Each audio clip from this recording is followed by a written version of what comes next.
É muito bom estarmos na presença do Senhor para bendizer o nome do nosso Deus e glorificá-lo por tudo que Ele é.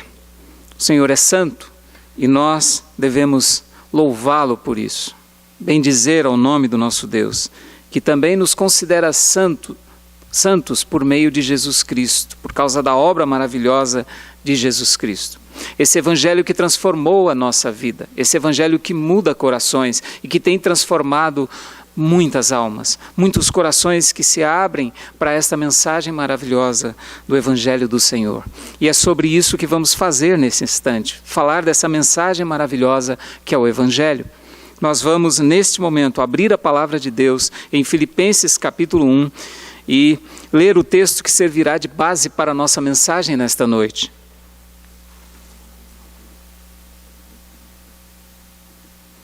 Filipenses capítulo 1. Nós daremos continuidade a uma série de mensagens nesta carta escrita pelo apóstolo Paulo. Carta escrita aos crentes em Filipos, uma igreja que foi fundada pelo próprio apóstolo Paulo. O contexto para isso está em Atos capítulo 16, como nós já vimos em ocasiões anteriores aqui. E nesta noite nós vamos expor o texto do versículo 27 ao versículo 30. Filipenses capítulo 1, de 27 a 30. Depois nós vamos orar ao Senhor. Vivei acima de tudo por modo digno do evangelho de Cristo, para que, ou indo ver-vos, ou estando ausente, ouça no tocante a vós outros, que estáis firmes em um só Espírito, como uma só alma, lutando juntos pela fé evangélica, e que em nada estáis intimidados pelos adversários, pois o que é para eles prova evidente de perdição é, para vós outros, de salvação, e isto da parte de Deus. Porque vos foi concedida a graça de padecerdes por Cristo, e não somente de crerdes nele, pois tendes o mesmo combate que vistes em mim, e ainda agora ouvis que é o meu. Senhor, nós mais uma vez nos colocamos diante de Ti, e neste momento para Te pedir, Senhor, a iluminação do Teu Santo Espírito, para expormos a Tua palavra. Obrigado porque ela nos alimenta, Senhor, e nós Te pedimos mais uma vez que sejamos, ó Deus, todos agora, fiéis à Tua palavra, Senhor, no sentido de ouvi-la atentamente, ó Pai, e também de praticá-la em nossos dias. Te agradecemos, ó Deus, por essa bênção, porque a Tua palavra está acessível às nossas mãos e podemos, ó Pai, nos reunir, mesmo que à distância, para aprendermos mais dela, Senhor. Obrigado por essa oportunidade, que o Teu Santo Espírito, mais uma vez te pedimos, ó Deus, ilumine os nossos corações para entendê-la. Nós oramos em nome de Jesus. Amém. Viva de modo digno do Evangelho de Cristo. Nós podemos aqui, neste capítulo 1, buscar algumas coisas que já foram expostas neste início desta carta de Paulo escrita aos crentes em Filipos. Veja que a abertura desta carta fala de ações de graças. Primeiro diz que é Paulo e Timóteo, servos de Cristo Jesus, e aí fala o endereçamento desta carta, que é a todos os santos em Cristo Jesus. E aí diz, inclusive bispos e diáconos que vivem em Filipos. E aí o apóstolo Paulo abre aquelas ações de graças. Ele diz, graça e paz a vós outros, da parte de Deus nosso Pai.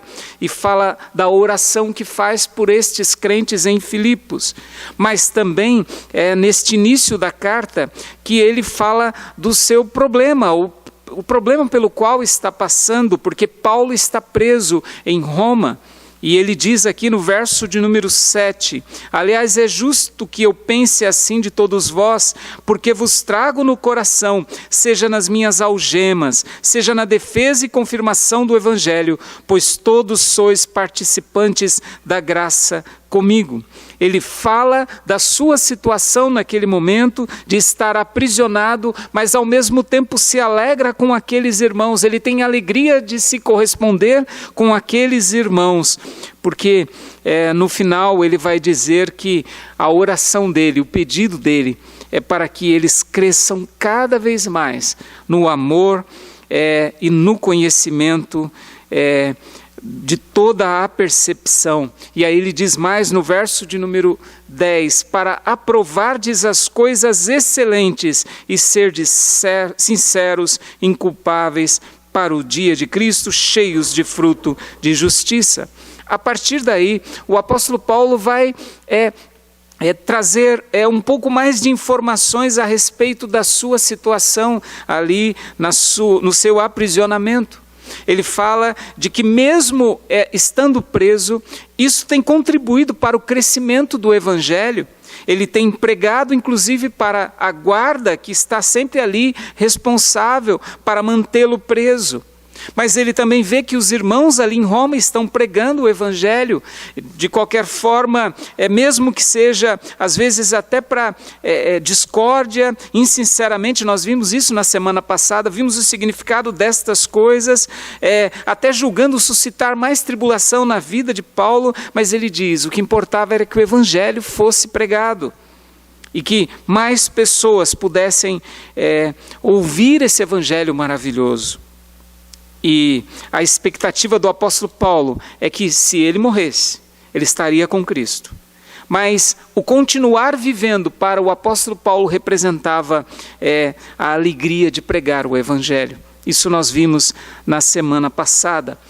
A partir do verso de número 27, nós temos aqui, logo de início, um verbo que conduz todo esse parágrafo que lemos. É o verbo principal deste parágrafo que lemos. É o verbo vivei. O apóstolo Paulo começa dizendo, vivei acima de tudo, por modo digno do Evangelho de Cristo.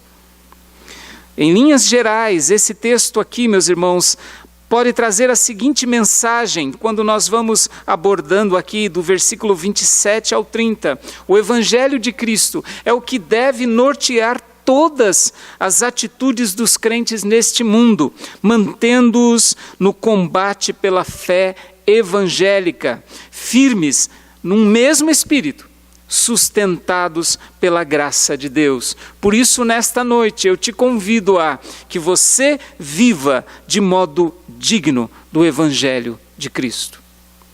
De que forma? Em firmeza na unidade. Este é um parágrafo todo interligado aqui, mas didaticamente eu acredito que facilita aqui nosso entendimento se nós formos trabalhando algumas divisões. Ele diz, vivei de modo digno do Evangelho de Cristo, para que ou indo ver-vos ou estando ausente, ouça no tocante a vós outros, e preste atenção agora, que estáis firmes em um só espírito, com uma só alma, lutando juntos pela fé evangélica. Então, ele começa com esse verbo tão importante aqui que é viver, e o sentido deste verbo aqui dá a ideia de viver uma cidadania. É este o peso do verbo aqui. É ser um cidadão, ter uma cidadania. É conduzir a sua vida da forma mais correta possível. Aliás, esse verbo aqui ele é usado aqui em Filipenses capítulo 1, verso 27, e depois você vai encontrar ele lá em Atos capítulo 23, verso de número 21, e eu acredito que é importante nós irmos até esse texto. Atos capítulo 23, para entendermos o que Paulo quer dizer com vivei de modo digno. Atos capítulo 23, verso de número 1, diz assim, é Paulo diante do Sinédrio, diz assim, fitando Paulo os olhos no Sinédrio, disse, varões irmãos, tenho andado diante de Deus com toda a boa consciência até o dia de hoje. Esse verbo vivei aparece aqui nessa expressão, tenho andado, que dá sempre, e é a mesma palavra aqui, é a mesma palavra, que dá a ideia de cidadania, de ter uma cidadania digna, de ser alguém que conduz muito bem a sua vida. Este é o sentido desta palavra aqui, vivei. E a pergunta que surge aqui é, por que Paulo não usou uma palavra mais frequente nas suas cartas? Por que ele usa esta palavra dando essa ideia de cidadania? Exatamente por causa do contexto da cidade de Filipos.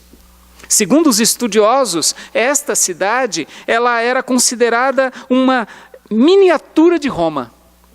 Os cidadãos ali de Filipos, embora eles fossem da região da Macedônia, você percebe que ali eles tinham este orgulho de serem cidadãos romanos. Eles tinham adquirido essa cidadania romana e eles se orgulhavam disso. Inclusive falavam a língua de Roma, o latim. Então eles se orgulhavam de serem cidadãos romanos. Eles usavam as vestes, os costumes, eles se orgulhavam disso. E é interessante porque há um texto da palavra de Deus que deixa isso muito claro lá, no contexto desta carta escrita pelo apóstolo Paulo, dessa igreja, que nasceu em Atos capítulo 16. O verso de número 21 deixa bem claro o sentimento deste povo em Filipos. Atos capítulo 16, eu vou ler do versículo 19, para facilitar o nosso entendimento. Diz assim: vendo os seus senhores, que se lhes desfizera a esperança do lucro, agarrando em Paulo e Silas, os arrastaram para a praça, à presença das autoridades. E levando aos pretores, disseram: estes homens, sendo judeus, perturbam a nossa cidade, propagando costumes que não podemos receber nem praticar, porque somos romanos. Olha aqui, o próprio apóstolo Paulo evocou também a sua cidadania romana.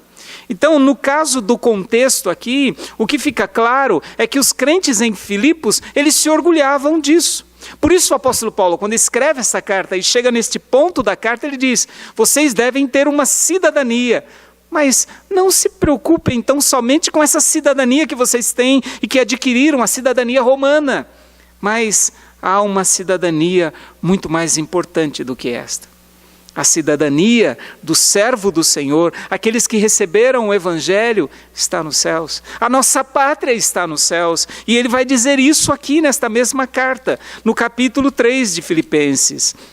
Capítulo 3 de Filipenses, versículo de número 20, diz o seguinte: pois a nossa pátria está nos céus, de onde também aguardamos o Salvador, o Senhor Jesus Cristo. Então você veja o peso desta palavra aqui, esta ideia de se orgulhar de uma cidadania terrena. Então Paulo diz, vocês devem sim ter uma cidadania, mas de modo digno do Evangelho. E aí facilita o nosso entendimento agora, porque Paulo usou essa expressão, vivam acima de tudo de modo digno do Evangelho. De que forma? Em firmeza em um só Espírito. É isso que ele diz aqui.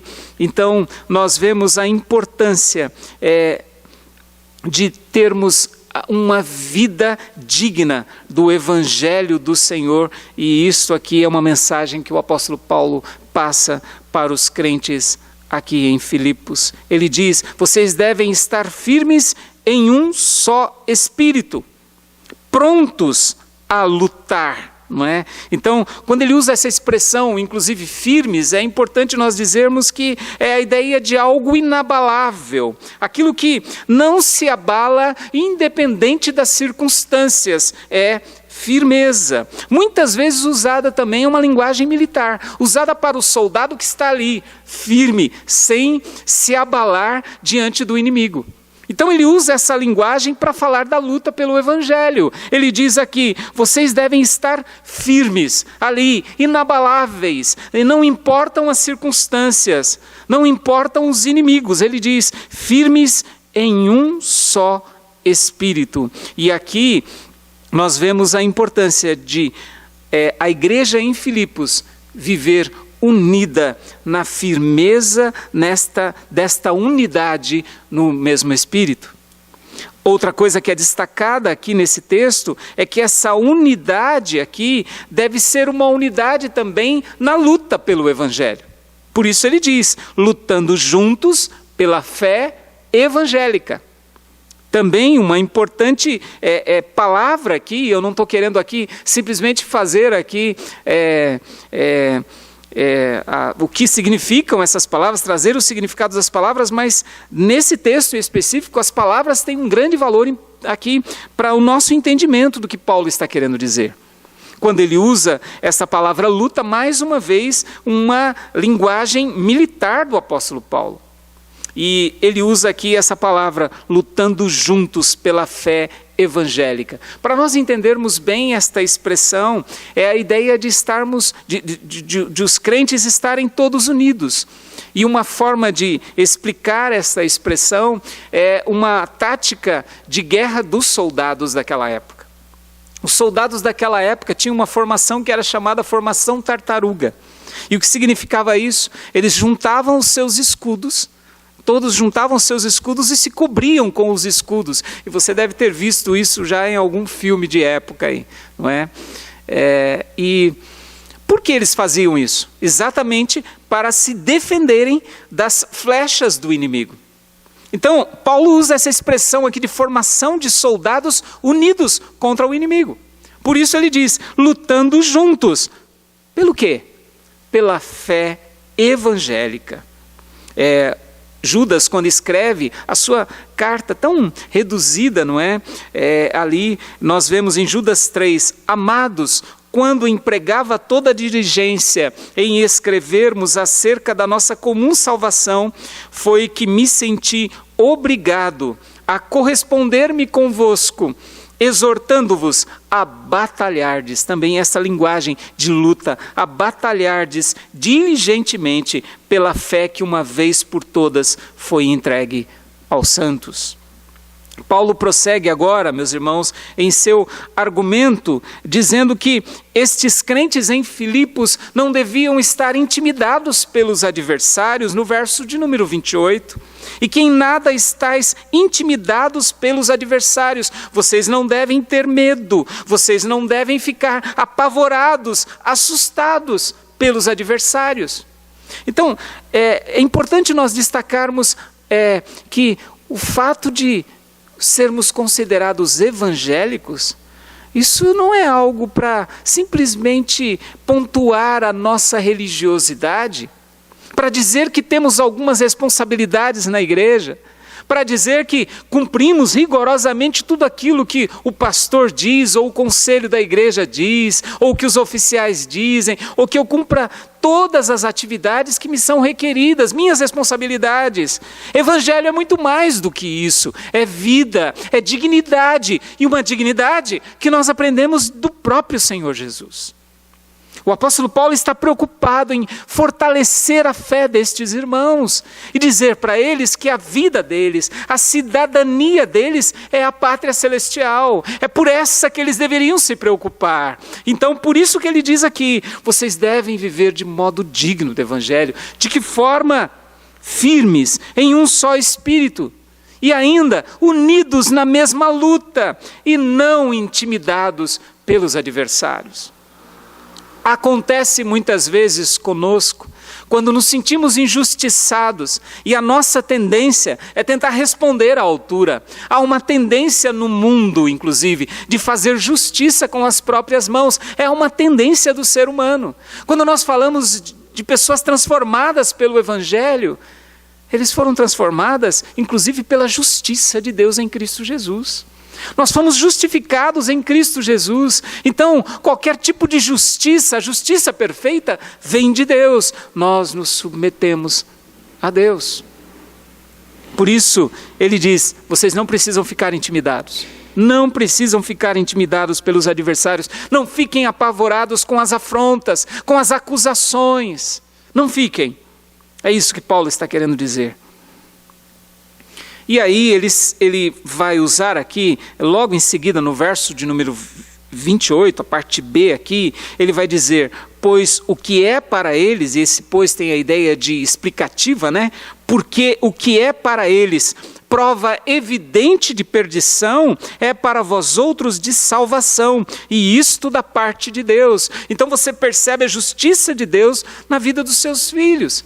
E aqueles que afrontam o Evangelho, que perseguem o Evangelho do Senhor de forma a afrontar a Deus, ele diz aqui, isso é prova evidente de perdição.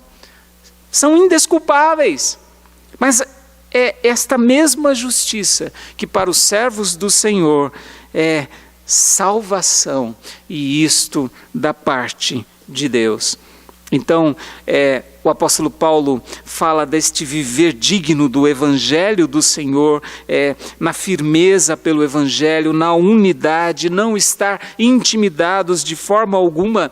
E o verso de número 29 é importante para entendermos que neste parágrafo aqui, o apóstolo Paulo agora divide para explicar o porquê de tudo isso. É o verso 29, quando ele diz, porque vos foi concedida a graça de padecerdes por Cristo e não somente de crerdes nele. Viva de modo digno do Evangelho do Senhor, em firmeza na unidade, em unidade na luta, mas também no padecer por Cristo.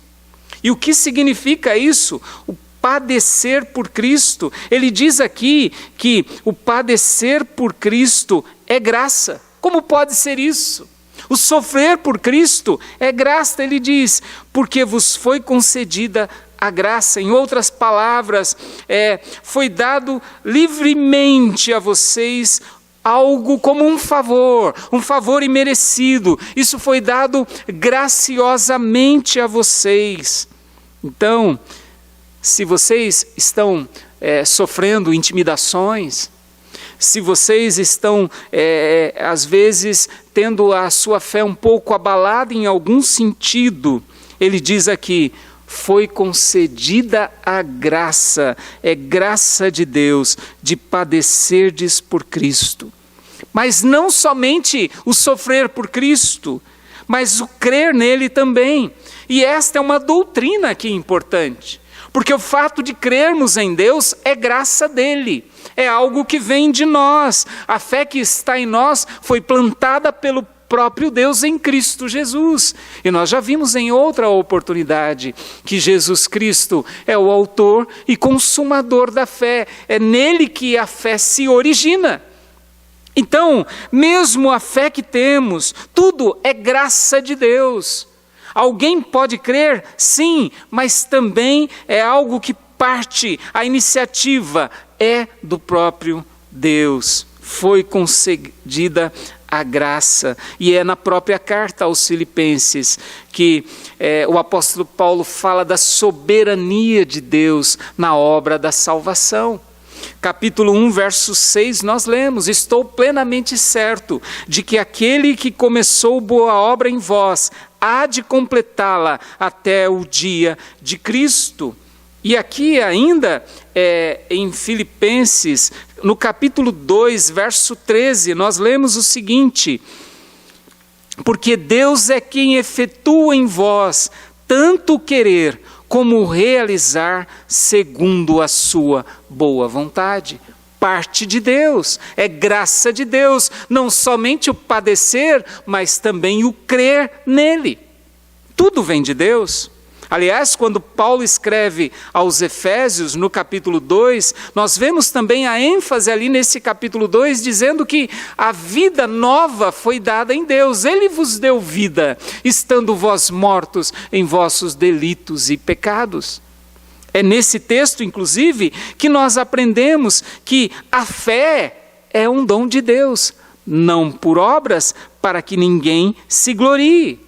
Pois somos feituras dele, criados em Cristo Jesus para boas obras, as quais Deus, de antemão, preparou para que andássemos nelas. Então, tudo parte de Deus, por isso o apóstolo Paulo fala, foi concedida a vocês a graça. É uma graça, é um dom de Deus. O padecerdes por Cristo, e não somente de crerdes nele. É crer e também praticar o Evangelho, mesmo que isso redunde em alguma afronta, em alguma perseguição.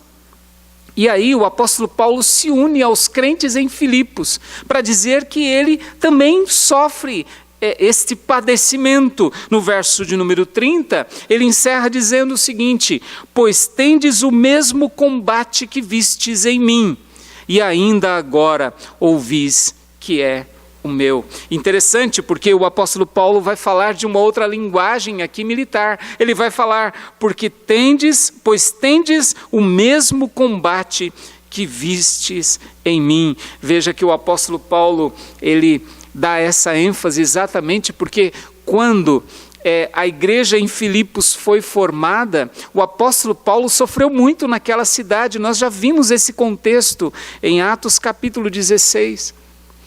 O apóstolo Paulo foi chamado para pregar o evangelho, e é interessante que nós vemos que quando Ananias foi enviado ao apóstolo Paulo para orar por ele, nós vemos ali que Deus disse que ele aprenderia o quanto importa sofrer pelo nome dele. E o apóstolo Paulo estava disposto a fazer isso. Aliás, quando ele escreve em 2 Timóteo, capítulo 2, verso 12, ele diz o seguinte: ora, todos quantos querem viver piedosamente em Cristo Jesus serão perseguidos. Então, aquilo que nós já dissemos no início desta mensagem, o crer no Evangelho não é apenas o ser religioso, apenas uma religião para dizer que nominalmente eu sou evangélico, quando alguém te pergunta. Mas é muito mais do que isso. É viver, inclusive, a despeito das perseguições. O próprio Senhor Jesus diz e nos ensinou que somos felizes quando somos perseguidos por causa do nome dele. Lá no Sermão do Monte, no capítulo 5, versos 11 a 12, nós lemos: bem-aventurados sois quando por minha causa vos injuriarem e vos perseguirem e mentindo disserem todo mal contra vós outros. E aí ele diz: regozijai-vos e exultai, porque é grande o vosso galardão nos céus, pois assim perseguiram aos profetas que viveram antes de vós. Imagina, diante das perseguições e das intimidações, nós vemos aqui que devemos nos regozijar e exultarmos na presença do Senhor, diante de todas estas adversidades. Os apóstolos também entenderam isso. Logo no início ali, logo depois da descida do Espírito Santo, quando passaram a pregar o Evangelho ousadamente, nós podemos ver lá em Atos capítulo 5, versos 40 a 42, texto que vou ler também. Atos capítulo 5, versos 40 a 42, diz assim: chamando os apóstolos, então eles tinham sido presos por causa da pregação do Evangelho, o verso 40 diz: chamando os apóstolos, açoitaram-nos e ordenando-lhes que não falassem em nome de Jesus, os soltaram. E eles se retiraram do sinédrio, regozijando-se, olha só, por terem sido considerados dignos de sofrer afrontas por esse nome. Eles entenderam isso. Por isso o apóstolo Paulo enfatiza que eles sofreriam por Cristo, isso é graça de Deus, também creriam nesse nome porque é graça de Deus, e ele se unia a eles para falar do seu combate também, da sua luta. Pois tendes o mesmo combate que vistes em mim. A ideia de vistes em mim, é que essa expressão dá a ideia de algo pontual, que aconteceu em algum momento, uma ação completa. Então, algo aconteceu na vida do apóstolo Paulo. E ele estava realmente cumprindo aquilo que já disse lá quando Ananias foi orar por ele, lá em Atos capítulo 9, 16. Pois eu lhe mostrarei o quanto lhe importa sofrer pelo meu nome.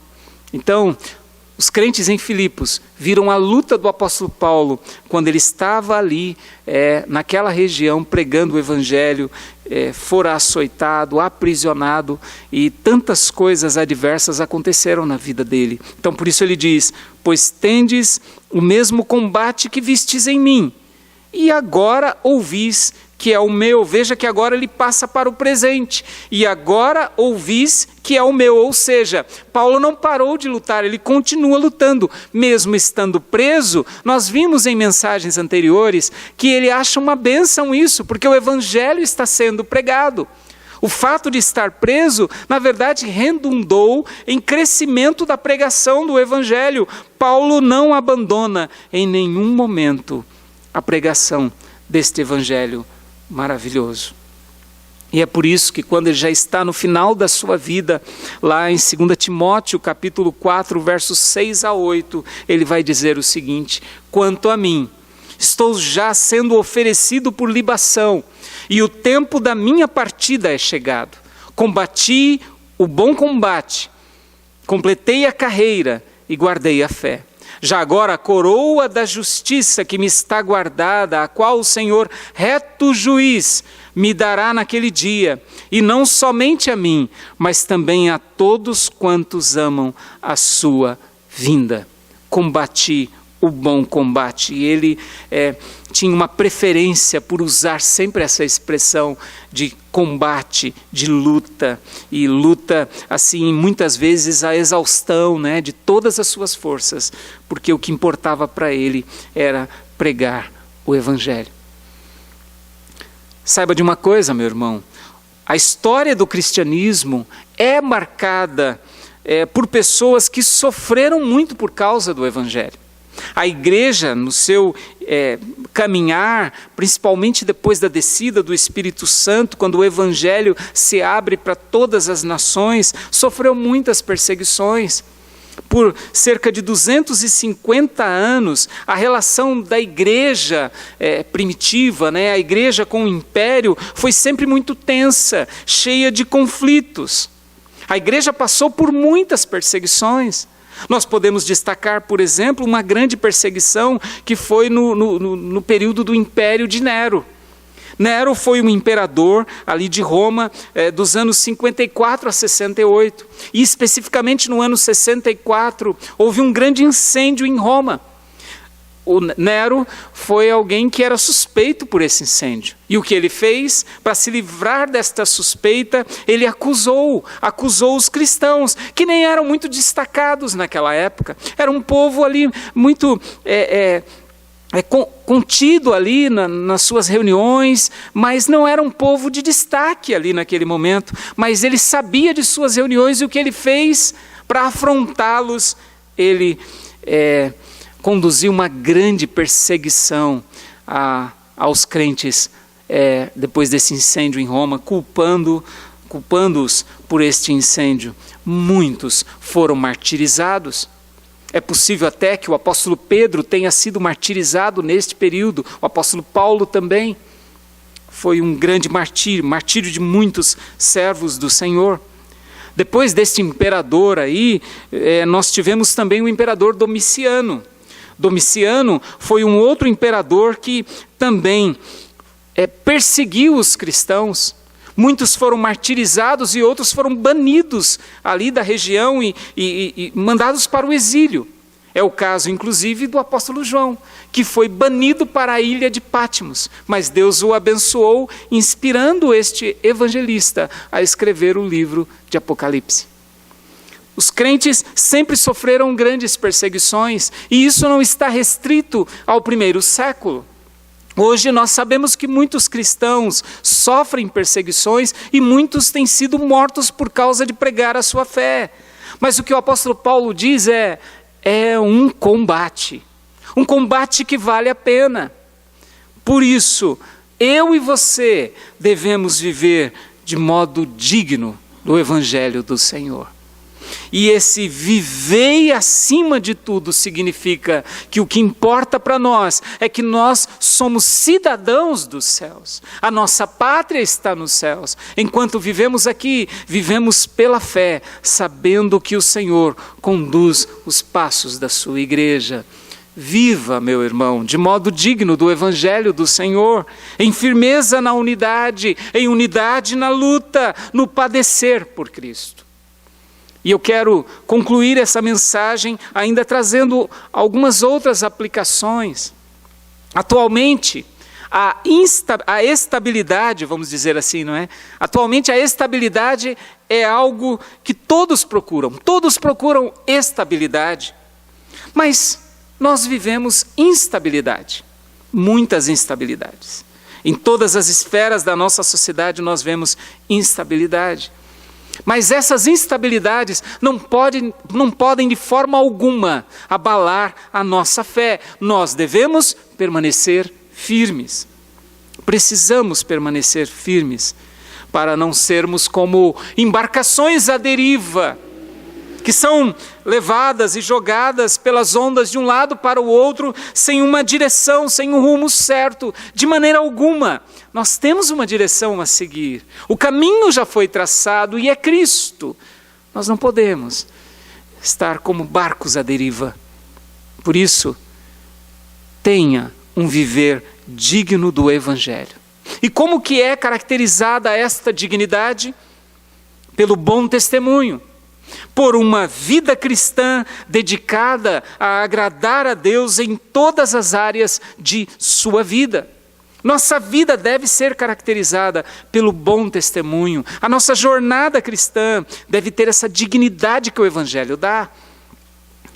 1 Pedro, capítulo 1, de 13 a 16, diz o seguinte: por isso, cingindo o vosso entendimento, sede sóbrios e esperai inteiramente na graça que vos está sendo trazida, na revelação de Jesus Cristo. O verso 14 diz: como filhos da obediência, não vos amoldeis às paixões que tinhais anteriormente na vossa ignorância. Pelo contrário, segundo é santo aquele que vos chamou, tornai-vos santos também vós mesmos, em todo o vosso procedimento, porque escrito está: sede santos, porque eu sou santo. Essa é a dignidade que o Evangelho nos dá. Buscar a santificação cada dia nas nossas práticas. Então, viva esta dignidade. Em segundo lugar, não abandone a luta pelo Evangelho. Não abandone a luta do Evangelho. Há uma carreira que está sendo preparada e que foi preparada para nós, e nós estamos nessa trajetória. Hebreus 12, 1 diz isso: portanto também nós, visto que temos a rodear-nos tão grande nuvem de testemunhas, desembaraçando-nos de todo o peso que tenazmente nos assedia, corramos com perseverança a carreira que nos está proposta. E aqui, olhando firmemente para o autor e consumador da fé. Então, de forma alguma, abandone a luta no Evangelho, pelo Evangelho. E o apóstolo Paulo também escreve a respeito desta corrida, né? Nós estamos nesta corrida, né? Com um alvo que é Cristo Jesus, e ele em algum momento vai dizer, até mesmo nesta carta, que ele ainda não alcançou, ele não chegou ao final, depois de tantas lutas já. Capítulo 3 de Filipenses, versos 13 e 14. Capítulo 3 de Filipenses, versos 13 e 14, dizem assim: irmãos, quanto a mim não julgo havê-lo alcançado, mas uma coisa faço, esquecendo-me das coisas que para trás ficam e avançando para as que diante de mim estão, prossigo para o alvo, para o prêmio da soberana vocação de Deus em Cristo Jesus. Não abandone a luta. E em terceiro lugar, louve a Deus, porque a você foi concedida a graça de ser chamado para esse combate na fé. Louve a Deus porque a você foi concedida essa graça de ser chamado para o combate na fé. Paulo diz isso quando escreve ao jovem pastor Timóteo, capítulo 1, 18 a 19. Este é o dever de que te encarrego, ó filho Timóteo, segundo as profecias de que antecipadamente foste objeto. Combate, firmado nelas, o bom combate, mantendo fé e boa consciência, porquanto alguns, tendo rejeitado a boa consciência, vieram a naufragar na fé. Viva de modo digno do Evangelho do Senhor. Esteja firme nesta fé. Não abandone a luta de forma alguma e agradeça a Deus por essa graça que nos alcançou. O Evangelho de Cristo é o que deve nortear todas as atitudes dos crentes neste mundo, mantendo-os no combate pela fé evangélica, firmes num mesmo espírito, sustentados pela graça de Deus. Que Ele nos abençoe. Amém.